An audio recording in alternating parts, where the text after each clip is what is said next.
Hello, friends. Want to add your own sound or create original audio on the CoverStar app?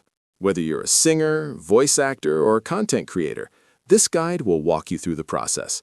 First, make sure you've signed up for the app. To add a sound, tap the plus button to enter editing mode and select an image from your gallery. Then go to the top center and tap Add a Sound to choose from different tracks or search for a song. If it doesn't respond, try the top option. Next, record a video or select one from your gallery. Then tap Save. Anything you create, video or photo, will include the sound you added. The CoverStar Premium subscription is available with a yearly plan at 6,900 rupees or a monthly plan at 900 rupees, both allowing 5-minute video uploads and providing an ad-free experience.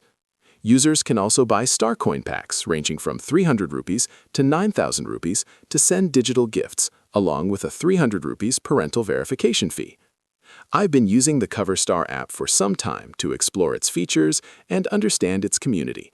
From my experience, it's a creative and safer space for young creators, though parental supervision is still important to manage screen time and social expectations.